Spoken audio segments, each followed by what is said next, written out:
Сенат США предпринял важный шаг против репрессивной политики Китая в отношении уйгуров. Законопроект, вводящий визовые ограничения в отношении китайских официальных лиц, причастных к произвольному задержанию Гюльчена Аббаса в 2018 году, был единогласно принят Комитетом Сената по ассигнованиям. Этот шаг, поддержанный сенатором Диком Дурбином, символизирует решительную позицию против репрессивной политики Китая в отношении уйгурского народа.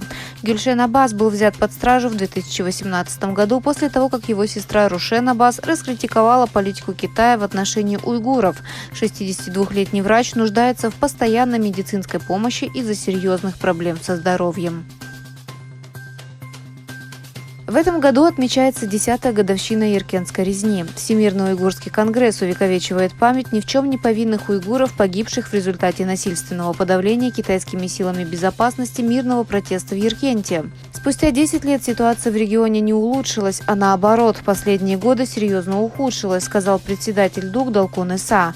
Яркентская резня была отмечена как самое смертоносное событие в Восточном Туркестане после резни в Урумчи в июле 2009 года. Всемирный уйгурский конгресс призвал к международной солидарности в знак уважения к тем, кто погиб. ДУК вновь обратился с призывом к правительству Китая незамедлительно и прозрачно сообщать о судьбе пропавших без вести и погибших их семьям и уйгурскому обществу. Среднеазиатские уйгурские художники продолжают демонстрировать свой уникальный стиль в этническом изобразительном искусстве. Одним из таких художников является мастер-художник Талат Мирахимов, проживающий в Бишкеке, Кыргызстан. Мирахимов, которому в этом году исполняется 80 лет, отмечен как художник, внесший свой вклад в развитие уйгурского искусства Центральной Азии. Его картины демонстрируют уйгурскую национальную самобытность, прошлое и нынешнюю жизнь, национальные традиции в своеобразном художественном стиле. Его картины в национальном духе завоевали множество наград со времен бывшего Советского Союза. Мирахимов родился в 1944 году в Гюльдже, Восточный Туркестан, и переехал с семьей в Кыргызстан в 1955 году. После завершения обучения живописи в Кыргызстане в 1968 году он поступил на работу в художественный фонд Союза художников Кыргызстана. Оливковое масло, обладающее множеством полезных свойств для здоровья, долгое время занимало свое место в повестке дня не своими преимуществами, а своими подделками. Данные, опубликованные Стамбульской товарной биржей, наводят на размышления.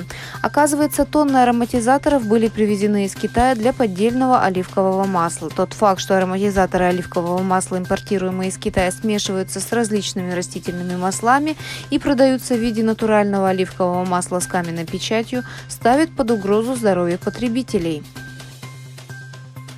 Министр иностранных дел Китая Ван И встретился с госсекретарем США Блинкеном, который находится в столице Лаоса для участия во встрече министров иностранных дел.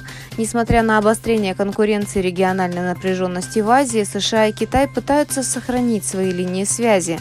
Блинкен присоединился к 57-му Конгрессу АСЕАН в Лаосе, который стал первым этапом его недельной поездки, которая также включала Вьетнам, Японию, Филиппины, Сингапур и Монголию. Он участвовал во встрече министров иностранных дел.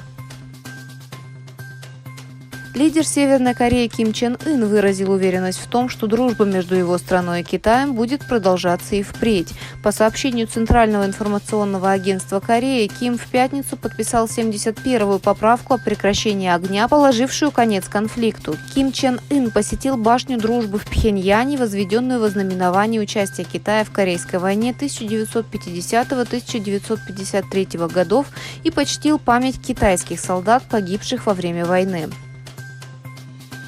В результате взрыва в индустриальном парке в китайской провинции Хэнань 5 человек погибли и 14 получили ранения. Согласно заявлению местных властей, взрыв произошел в пятницу вечером на объекте в промышленном парке в городе Юнчэн, провинции Хэнань, центральной части Китая. Должностные лица компании были задержаны. Расследование причин инцидента продолжается.